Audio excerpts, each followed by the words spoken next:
इनका बहुत बड़ा कंट्रीब्यूशन होता है बार्स में और बार रूम तक, बार के ऑफिस तक नुमाइंदगान को पहुंचाने में इनका बहुत बड़ा किरदार है। मैडम बताइएगा कि आप इस इलेक्शन को कैसे देखते हैं? हम इस इलेक्शन को बहुत अच्छे से तरीके से देख रहे हैं और लग रहा है कि जीत हमारी ही है, क्योंकि हमने सारा साल बहुत ज़्यादा मेहनत की है और पूरे जोश वलवले से, और यही उम्मीद है कि हमारा कैंडिडेट इंशाल्लाह बहुत अच्छी लीड के साथ जीतेगा।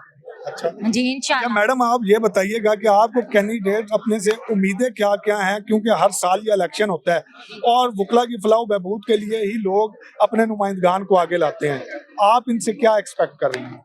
हम इनसे बहुत सारी हमारी उम्मीदें हैं। जो भी हम चाहते हैं कि रूल ऑफ लॉ और जो हमारे वकला के लिए बेहतरी है, उनसे ज़बरदस्ती भी काम करवाएंगे और इंशाल्लाह वो करेंगे भी। इसीलिए हम उनके साथ हैं, क्योंकि हमने उन्हें पहले ही ये बात कही है कि जो वकला के मसाइल हैं वो आपने हल करने हैं, और इंशाल्लाह लीगली तौर पर हम जो जिस तरह हो सकेगा according to rule of law के मुताबिक हम चलेंगे।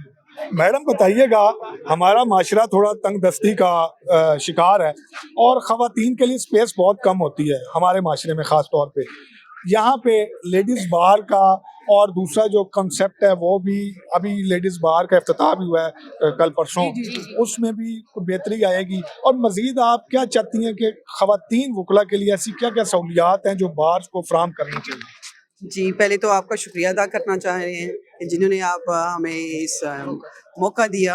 लेकिन ख़वातीन के लिए तो बहुत ज़्यादा इधर स्पेस भी है। ख़वातीन के लिए हम तो डे केयर बना रहे हैं ताकि इनके बच्चे, जो ख़वातीन आती हैं, जो वर्किंग लेडी हैं, वो आएँ ताकि उनके बच्चों के लिए सहूलत हो, वो यहाँ आएँ। तो हम ख़वातीन के लिए तो काफ़ी कुछ है, आना चाहिए, ख़वातीन को इस प्रोफेशन में आना चाहिए ताकि डेफिनेटली जैसे मैडम कह रही हैं कि लॉर्ड्स का प्रोफेशन है तो ख़वातीन को भी आगे आना चाहिए। ज़ाहिर है ख़वातीन भी इस माशरे का एक बहुत बड़ा हिस्सा है, बल्कि बहुत बड़ी आबादी भी ख़वातीन पे मुश्तमिल है। तो डेफिनेटली ख़वातीन के लिए तो बहुत कुछ है और मेरा कहने का मतलब ये है कि ख़वातीन को आना चाहिए इधर इस साइड पे आना। मैडम आप बताइएगा कि आप पाकिस्तान के इलेक्शन को भी देखती हैं, जनरल असेंबली हो, खा वो प्रोविंशियल असेंबली हो, और बार का इलेक्शन को भी देखती हैं। क्या हमें बार्स की तर्ज पे कौमी और सूबाई असेंबली के इलेक्शन नहीं करवाने चाहिए जिन पे कोई सवाल ना उठा सके, एक नुक्ता ना उठा सके? बात ये है, पहले तो आपका बहुत शुक्रिया। बात ये है, पहले आप देख लें, अभी हमारे यहाँ इलेक्शन हो रहे हैं, इंशाल्लाह हमारा कैंडिडेट आएगा तो हम इसको बायोमेट्रिक करवाएंगे इलेक्शन को, ताकि साफ और शफाफ हो। हमारे यहाँ पॉलिटिक्स का कोई इसमें नहीं होता कि फलाना पार्टी से, हमारे इंडिपेंडेंट इलेक्शन है। हम बार मजबूत होगी तो मुल्क मजबूत होगा, आपकी पार्लियामेंट मजबूत होगी। यही वजह है कि बारों को इन पॉलिटिशियंस ने डिवाइड किया हुआ है, तो जिस वजह से मुल्क कमजोर हो रहा है। आए दिन जी अपनी मर्जी की अमेंडमेंट करते हैं, तो इंशाल्लाह हमें उम्मीद है हमारा कैंडिडेट आएगा तो हम ये सारा कुछ दुरुस्त करवाएंगे। बहुत शुक्रिया। बिस्मिल्लाहिर्रहमानिर्रहीम जी। आज रावलपिंडी बार में जो है वो सालाना बार एसोसिएशन के इलेक्शंस हो रहे हैं, और मेरे ख्याल में अगर किसी ने हकीकी जमहूरियत देखनी है तो उसको बार का रुख करना चाहिए। पाकिस्तान बनने से पहले यहाँ पे जो है वो ये सिलसिला चल रहा है, और बग़ैर किसी डिले के हर साल यहाँ पे जो है वो इलेक्शंस होते हैं और वकला अपना जमहूरी जो हक़ की राय दी है वो इस्तेमाल करते हैं। और मैं समझता हूँ कि हमारे जो गवर्नमेंट्स को भी जो है वो यहाँ बार्स के इलेक्शंस को आके देखना चाहिए, और हमारे जो कौमी और सूबाई इलेक्शंस होते हैं उनको भी जो है वकला की तर्ज पे जो है वो उनको मुनक़्क़िद किया जाए। यहाँ पे एक जिसको कहते हैं कि 0% जो है 0.1% भी जो है वो किसी किस्म की रिगिंग नहीं होती, किसी किस्म की धांधली नहीं होती, कोई किसी पे कोई जो है वो इल्ज़ाम नहीं लगाता, कोई सवालिया निशान नहीं उठाता। और इवन इलेक्शन जो ही ख़त्म होता है, जीतने वाले कैंडिडेट का ऐलान होता है, तो दूसरा हारने वाला उसको फूल पेश करता है, उसको मुबारकबाद पेश करता है और उसके लिए नेक ख्वाहिशात का इजहार करता है, और वो ये अज़्म करता है कि आज ये जीत गया, कल तक मैं इसके साथ मुकाबला कर रहा था, लेकिन कल के बाद मैं इसके पीछे खड़ा होऊंगा। सुबह कितने बजे से यहाँ पे बैठी हुई हैं? सुबह 7 बजे से। अच्छा, आप 7 बजे से बैठी हुई हैं, और मजीद कितनी देर तक, जब तक पोलिंग खत्म नहीं होगी तब तक आप यहाँ? जी जी, जब वोट जो है काउंट होंगे तब तक। अच्छा मैडम, मुझे ये बताइएगा कि आप जो उम्मीदवारान हैं उनको कैसे देखना चाहती हैं कि वो बार के लिए कौन कौन से फलाही काम करें, और कौन से उम्मीदवार जो हैं वो आपके नुमाइंदे बने जो कि लोगों की और वकला की फलाह बहबूद के लिए काम करें? उम्मीदवार तो हमारे हर साल आते हैं नए, और हर साल अच्छा काम करके जाते हैं। कभी चैम्बर बना देते हैं, कभी वकला के लिए कोई एक्ट बना देते हैं। तो अभी भी हम यही उम्मीद करेंगे जो आए वो अच्छे आए, हमारे लिए अच्छे साबित हों। सर कि आप कैसे उम्मीदवार चाहते हैं कि वो आके वकला की फलाह बहबूद के लिए क्या क्या इकदाम उठाएं जिनसे बेहतरी पैदा हो सके? देखें जी, बार एसोसिएशंस का मुल्क की तारीख में बड़ा कलीदी किरदार है। वकला की फलाह बहबूद तो उनको ज़रूर करनी चाहिए, लेकिन मैं ये समझता हूँ कि वकला की वेलफेयर के साथ मुल्क में रूल ऑफ लॉ के लिए, सुपरमेसी ऑफ कॉन्स्टिट्यूशंस के लिए और इंडिपेंडेंस ऑफ जुडिशरी के लिए ज़रूर हमारे जो भी नुमाइंदे इलेक्ट होते हैं उनको काम करना चाहिए। और आप सारे लोग गवाह हैं कि वकला ने हमेशा डिक्टेटर के ख़िलाफ़, ला कानूनियत के ख़िलाफ़ और गैर आइनी इक़दामात के ख़िलाफ़ हमेशा आवाज़ बुलंद की है। उसके नताइज हम हासिल कर सके या नहीं हासिल कर सके, हमारी जो मूवमेंट थी उसके मैं समझता हूँ शायद 20-30% नताइज हमने हासिल किए, जहाँ पे हमें 80-90% करने चाहिए थे। तो जो वकला भी जो भी आज उम्मीदवार सदर के लिए और सेक्रेटरी के लिए मुंतखब होंगे, हमारी ख्वाहिश ये होगी कि वो वकला की वेलफेयर के लिए, स्पेशली यंग लॉयर्स को जो प्रॉब्लम्स हैं, चैम्बर्स के प्रॉब्लम्स हैं, उनको गाइडेंस के प्रॉब्लम्स हैं, उनकी तरबियत के लिए प्रॉपर वर्कशॉप्स का, जिस तरह जुडिशल एकेडमी है, यहाँ पे हमारी बार एसोसिएशन की रवायात रही है, वो इसके लिए काम करते रहे। पहले भी हमारी बार में लेक्चर्स होते हैं यंग वकला के लिए, इसको मैं उनसे ये तवक्को करूँगा कि वो इसको कंटिन्यू करें। बहुत शुक्रिया जी। रावलपिंडी बार के सीनियर मेंबर और सीनियर वकला से हम बात कर रहे थे। मजीद प्रोग्राम को आगे बढ़ाते हैं और वकला से बात करेंगे।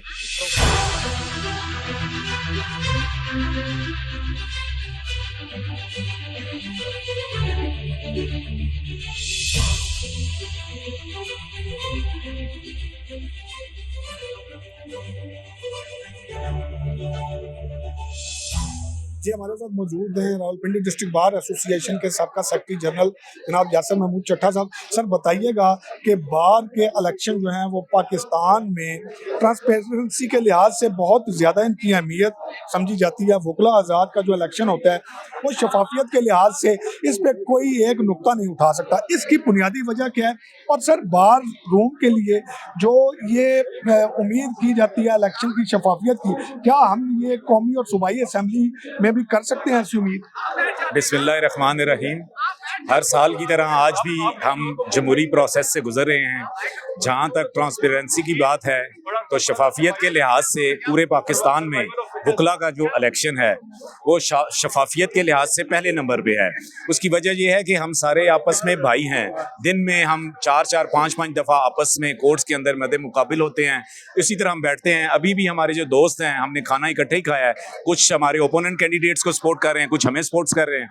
तो उसकी वजह ये है कि हमारा प्यार मोहब्बत इतना है कि ना हमारे इलेक्शन में कोई लड़ाई झगड़ा होता है और ना ही कोई हमारी शफाफियत, इलेक्शन के ऊपर शफाफियत पे कोई बात कर सकता है। सर मुझे बताइएगा कि हमारा जो कौमी असेंबली और सूबाई असेंबली का इलेक्शन है, क्या उनको यहाँ आके देखना नहीं चाहिए और उनको यहाँ की मिसाल लेकर ये वाला तरीकाकार अपना के इलेक्शन नहीं करवाने चाहिए? क्योंकि हमारे हर इलेक्शन पे सवालात उठते हैं, जन्म लेते हैं।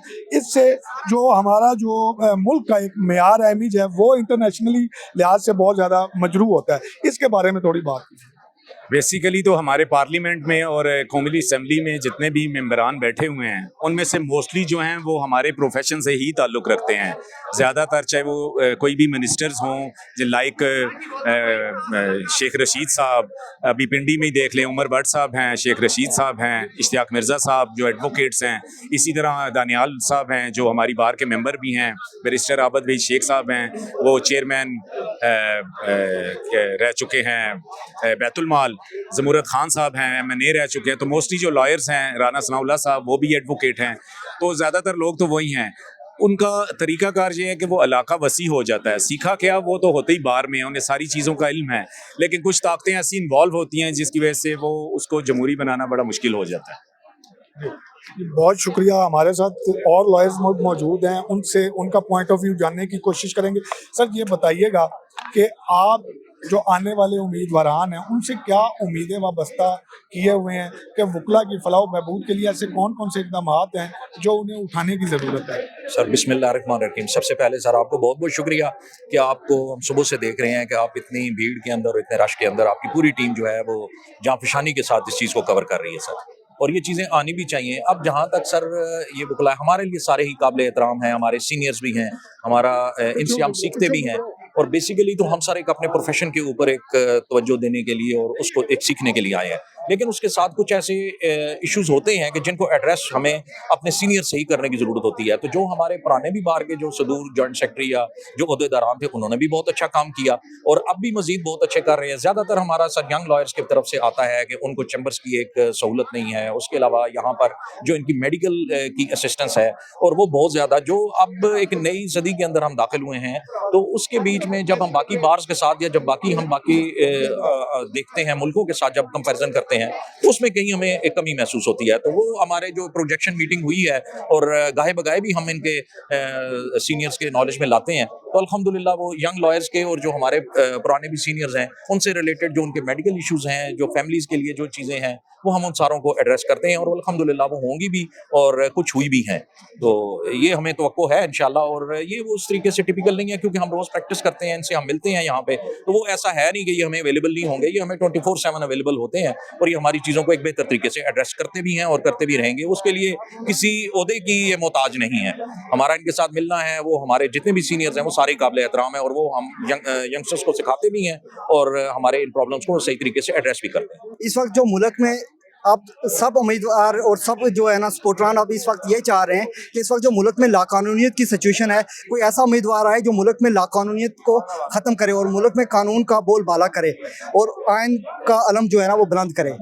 देखिए, जो हम वकला के जो इलेक्शन होते हैं, इससे बाकी कौमी असम्बली के जो मेम्बरान हैं इनको सीखना चाहिए। आप देखें हालिया इलेक्शन में क्या हुआ है, फार्म 45 के साथ क्या इन्होंने, सबको कहते हैं कि फार्म 45 वाले, उसकी वजह क्या है कि ट्रांसपेरेंसी नहीं है उसमें। जितने भी आज तक पाकिस्तान में जनरल इलेक्शन हुए उसमें ऐसा ही होता है कि ट्रांसपेरेंसी नहीं होती। फिर जो जमात भी जीतती है तो फार्म 45 के नाम पे आती है, जैसा हालिया इलेक्शन में हुआ है। उनको हम वकला से सीखना चाहिए कि हमारी कितनी ट्रांसपेरेंसी है हमारे इलेक्शंस में। हर साल यहाँ पे इलेक्शन होते हैं, हर साल हम इलेक्ट होके आते हैं, लेकिन हमारी यूनिटी देखें। ऐसे ये लोग भी सीखें, असम्बली में बैठे हुए हैं, इनको सीखना चाहिए इससे, ना कि ये ऊपर वाले बंदे को देखें कि वो बताएगा तो हम सिलेक्ट होंगे। वहाँ सिलेक्शन ऐसे होती है, यहाँ तो इलेक्ट होके आते हैं। तो सिलेक्शन नहीं होनी चाहिए, इलेक्शन होने चाहिए और एक जमहूर, असल जमहूर हमसे सीखे। ये जमहूर है कि हम आए हैं, वोट पोल किए और उसी से ही वो जीते। देखें जी, सेक्रेटरी सदर कोई भी बने, लेकिन इम्पोर्टेंट ये है कि वो रिफॉर्म्स क्या लाते हैं, और स्पेशली हमारी जो लेडी लॉयर्स हैं उनके लिए ट्रांसपोर्टेशन के इश्यूज़ और काम हुआ है, दू के बहुत काम हुआ उस पर, लेकिन फिर भी उसको अपडेट करें। और उसके अलावा जो डे केयर सेंटर्स वगैरह हैं उसमें लाएँ, रिफॉर्म्स लाएँ, स्पेशली लेडी लॉयर्स के लिए ये चीज़ें होनी चाहिए। Thank you. अस्सलाम वालेकुम। इलेक्शन का डे है, मेरा ख्याल में ये एक ऐसा दिन होता है जिसमें सबके लिए एक सबक होता है। सबसे अच्छी चीज़ जो सिलेक्शन के डे में है वो ये है कि सारे के सारे कैंडिडेट्स हम लोग सब साथ बैठे हुए हैं, we are all sitting together, किसी को किसी से कोई मसला नहीं है। ये चीज़ आगे भी एक्सटेंड होनी चाहिए, हमारे मुल्क की पॉलिटिक्स में भी आनी चाहिए, क्योंकि जितने लोग आते हैं वो मोस्टली एजुकेटेड होते हैं, वो उनके रवैये में, उनके बिहेवियर में भी नज़र आनी चाहिए। उसके अलावा हटके इससे हटकर अगर हम बात करें कि लेडीज़ के मसाइल की, तो चीज़ें बहुत बेहतर हो रही हैं and we are hoping for better things in the future as well. अल्लाह करे कि हमारे कैंडिडेट आगे आएँ और हमें मज़ीद मौका मिले कि हम ख़वातीन की भी मज़ीद चीज़ें बेहतर कर सकें। इसमें एक सबसे बड़ा मसला जिसकी तरफ अभी इतनी ज़्यादा नज़र नहीं है वो ट्रांसपोर्टेशन का है।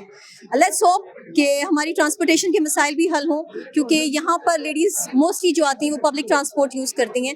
आई होप कि कोई और चीज़ ऐसा कोई सजेशन, ऐसी कोई प्रोग्राम आए कि जिसमें हम लेडीज़ के ट्रांसपोर्टेशन के मसाइल को भी हल कर सकें। लेडीज़ बार इम्प्रूव हुआ है विच इज़ वेरी गुड, बच्चों के डे केयर सेंटर में इम्प्रूवमेंट आई है, that is also very good. एक और चीज़ जिसकी तरफ मैं तवज्जो दिलाना चाहूँगी वो पानी की सप्लाई है। वाटर सप्लाई का मसला बहुत बड़ा है, उसको थोड़ा सा देखने की ज़रूरत है। लेट्स होप कि जो भी आए वो इस चीज़ को भी देखे। Thank you very much. Pakistan भर की तरह आज रावलपिंडी डिस्ट्रिक्ट बार एसोसिएशन में भी वकला का इलेक्शन हो रहा है और यहाँ पे वकला की जो रजिस्टर्ड वोटों की तादाद है वो तकरीबन 5500 के लगभग है। यहाँ पे ख़वातीन वकला और वकला आज़ाद यंग लॉयर्स ने अपने वोट का हक इस्तेमाल किया और हर किसी की कोशिश थी कि अपने उम्मीदवारों को जितवाएं और आगे लाएं। असल में हमारा प्रोग्राम करने का मकसद ये था कि हम ये बता सकें कि इनका इलेक्शन कितना ट्रांसपेरेंट होता है और कितना खुश इखलाकी से और अच्छे तरीके से ये इलेक्शन जो है तो कैंडिडेट लड़ते हैं, कैंपेन चलाते हैं। और यहाँ जब गिनती का सिलसिला होता है तो एक उम्मीदवार भी दूसरे उम्मीदवार पर ये इल्ज़ाम नहीं लगाता कि जी मेरे वोट कम क्यों हुए और मेरे ज़्यादा क्यों है। उसकी वजह ये है कि जब गिनती का सिलसिला शुरू होता है कैमरे लगाए जाते हैं और कैमरों के सामने गिनती होती है, सबको पता होता है कि किसका वोट कहाँ डला है। अगर हुकूमत को, हमारी को इनसे सबक लेने की ज़रूरत है कि वो देखें कि इलेक्शन में शफाफियत कैसे लाई जाती है और शफाफ इलेक्शन होने की वजह से जो तरीक़ाकार है वो कितना ट्रांसपेरेंट होता है। हमारी कौमी और सूबाई असम्बलियों में भी ऐसे इलेक्शन कराए जाने की ज़रूरत है। अपने मेज़बान ने फ़हीम अजीज़ को प्रोग्राम से दीजिए इजाज़त। नेक्स्ट टाइम किसी और जगह किसी और प्रोग्राम में आपके सामने हाजिर होंगे। पाकिस्तान जिंदाबाद, पाकिस्तान पाइंदाबाद।